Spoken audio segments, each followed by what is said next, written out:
조갑제 TV 시청자 여러분 안녕하십니까. 2020년 7월 17일 오후 1시입니다. 오늘은 재헌절 72주년이 되는 날입니다.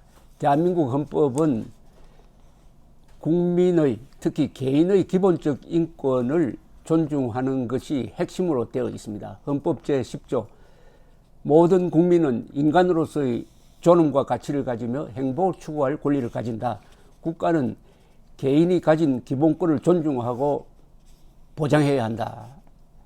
그런데 어제 이 헌법 10조와 관련된 사건이 하나 있었습니다. 문재인 대통령이 어제 21대 국회 개원 연설을 하고 국회 본관을 나올 때 구경하고 있던 사람들 중에 50대로 보이는 남성이 문 대통령을 향해서 신발을 벗어 던졌습니다. 신발을 자기가 신고 있던 신발 하나를 벗어 던졌는데 문 대통령 바로 앞에 떨어졌다고 합니다.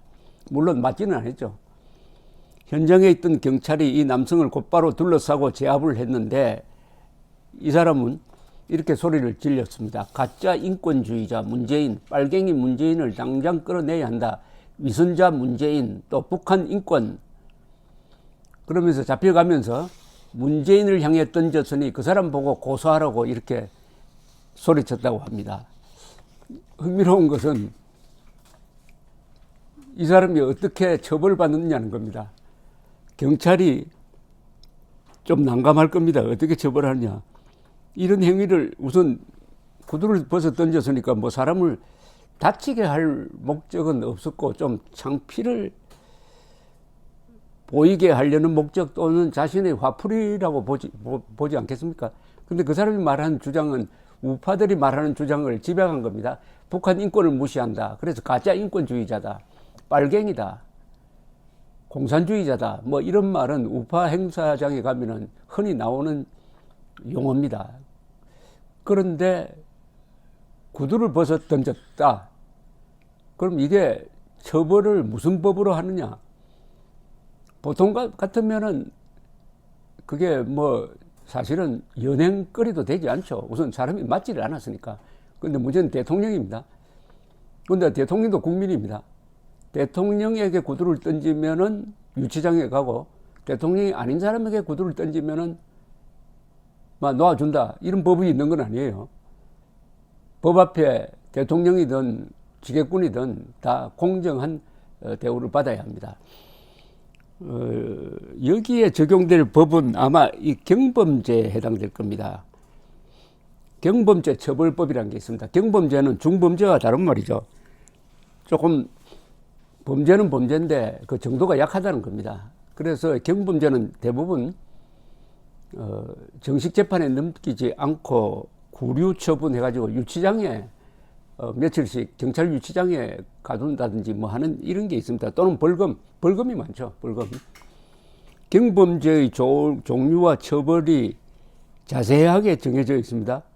경범죄의 종류 1위 빈집 등의 침입, 흉기의 은닉 휴대, 폭행 예비, 시체 현장 변경, 도움이 필요한 사람 등의 신고 불이행.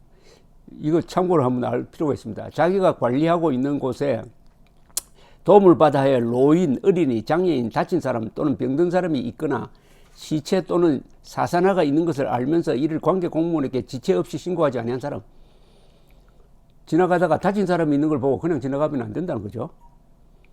관명사칭, 물품 광매, 호객 행위, 광고물 무단 부착.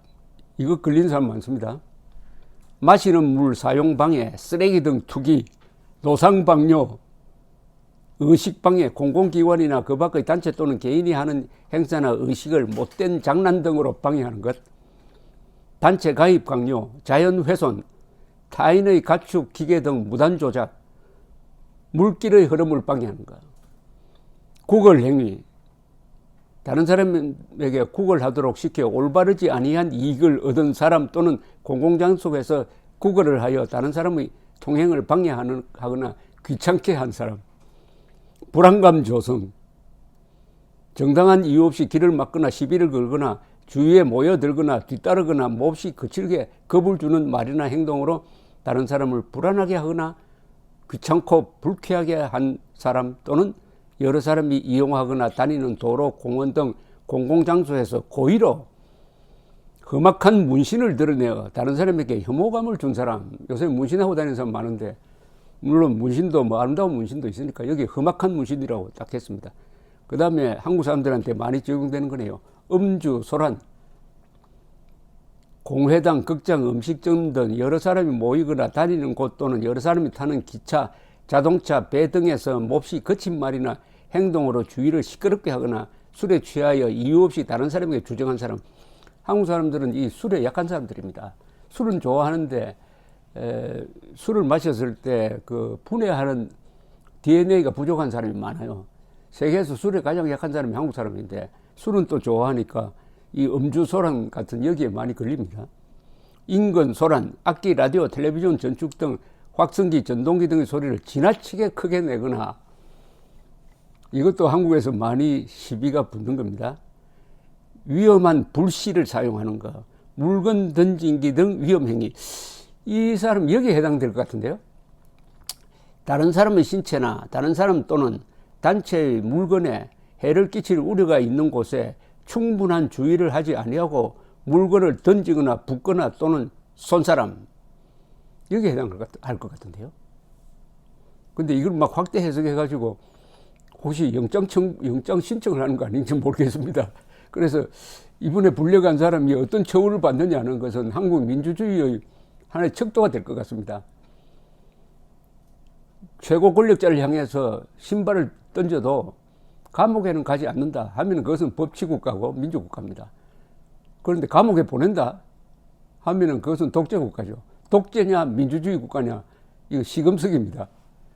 이 경찰이 아주 신중하게, 또 경찰을 지휘하는 검찰이 신중하게 판단해야 될 것 같습니다.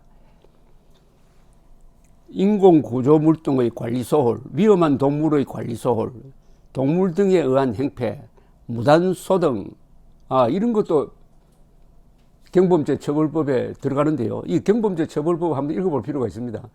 이 생활과 관계되는 소소한 범죄인데요. 이런 겁니다. 여러 사람이 다니거나 모이는 곳에 켜놓은 등불이나 다른 사람 또는 단체가 표시를 하기 위하여 켜놓은 등불을 함부로 끈 사람. 공중통로안전관리 소홀, 여러 사람이 다니는 곳에서 위험한 사고가 발생하는 것을 막을 의무가 있으면서도 등불을 켜놓지 아니하거나 그 밖의 예방 조치를 게을리한 사람. 이것도 있습니다. 공무원 원조 불응, 공무원을 도와야 될 때 안 도운다 이겁니다. 눈, 비, 바람, 해일, 지진 등으로 인한 재해, 화재, 교통사고, 범죄, 그 밖의 급작스러운 사고가 발생했을 때에 현장에 있으면서도 정당한 이유 없이 관계 공무원 또는 이를 돕는 사람의 현장 출입에 관한 지시에 따르지 아니하거나 공무원이 도움을 요청하여도 도움을 주지 아니하는 사람. 이거 조심해야 됩니다. 이 지진이 났을 때라든지 홍수가 났을 때 공무원이 혼자서 다 처리할 수 없으니까 옆에 구경하는 사람들에게 좀 도와주세요 했을 때 이를 거부하면 경범죄 처벌법이다 이겁니다. 그 다음에 거짓 인적사항 사용, 성명, 주민등록번호, 등록기준지, 주소, 직업 등을 거짓으로 꾸며대고 배나 비행기를 타거나 인적사항을 물을 권한이 있는 공무원이 적법한 절차를 거쳐 묻는 경우 정당한 이유 없이 다른 사람의 인적사항을 자기 것으로 거짓으로 꾸며댄 사람. 미신요법. 참 별의별 게 다 있습니다. 근거 없이 신기하고 용한 약방문인 것처럼 내세우거나 그 밖의 미신적인 방법으로 병을 진찰, 치료, 예방한다고 하여 사람들의 마음을 홀리게 한 사람. 야간 통행 제한 위반, 과다 노출도 있습니다. 공개된 장소에서 공공연하게 엉덩이 등 신체의 주요한 부위를 노출하여 다른 사람에게 부끄러운 느낌이나 불쾌감을 준 사람. 지문 채취 불응, 자릿세 징수하는 거 있지 않습니까? 여러 사람이 모이거나 쓸 수 있도록 개방된 시설 또는 장소에서 좌석이나 주차할 자리를 잡아주기로 하거나 잡아주면서 돈을 받거나 요구하거나 돈을 받으려고 다른 사람을 귀찮게 따라다니는 사람. 행렬방해, 무단 출입, 총포 등 조작 장난, 무임승차 및 무전취식, 장난전화, 장난 전화, 이거 조심해야 됩니다. 정당한 이유 없이 다른 사람에게 전화, 문자, 메시지, 편지, 전자우편, 전자문서 등을 여러 차례 되풀이하여 괴롭히는 사람. 지속적 괴롭힘, 스토킹 등이 해당되겠네요. 자, 어떤 이런 게 있습니다. 주로 이게 벌금 또는 구류형에 처해지는데, 이 신발 투척한 사건이 유명한 사건이 또 하나 있습니다. 이게 뭐냐면 2008년 12월 이라크를 방문한 조지 W. 부시 대통령이 바그다드에서 기자회견을 하던 도중에 알 바그다디아 방송의 기자 문타다르 알자이디가 신발을 벗어가지고 던졌습니다. 그런데 맞지는 않았어요. 피하는 장면이 사진에 찍혔습니다. 이 사람은 어떻게 됐느냐?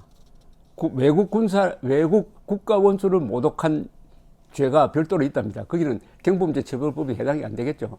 이건 외국 원수니까. 그러나 우리는 국가 원수 모독죄라는 건 없습니다. 이거 적용할 수는 없어요. 그래서 구속돼 가지고 징역 1년형을 선고받고 9개월 만에 석방됐는데, 그때 왜 집어 던졌느냐 하면은 이라크를 점령하여 무고한 이들을 죽였는데 부시가 미소를 짓는 거 보니까 치가 떨렸다고 합니다. 그런데 이 사람이 영웅이 돼서요, 6개월 만에 가석방되어 가지고 바그다드에서 열린 그 석방을 촉구한 집회에는 수천 명이 참가하고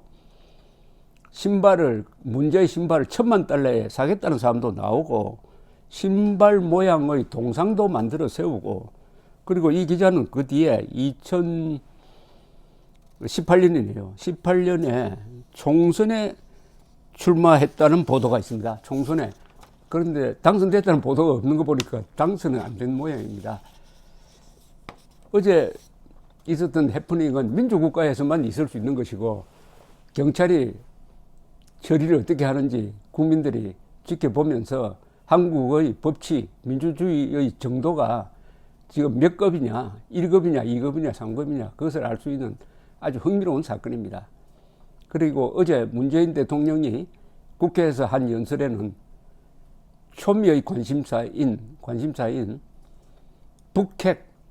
북핵이란 말이 한마디도 안 나왔습니다. 한반도의 비핵화란 말만 나왔습니다. 북한이 비핵화를 해야지 왜 한반도의 비핵화라고 합니까? 북한 인권 문제, 이 사람이 화가 나서 던진 이유 중에 하나가 북한 인권 문제를 무시한다. 북한 인권 문제도 어제 연설에는 나오지 않았습니다. 감사합니다.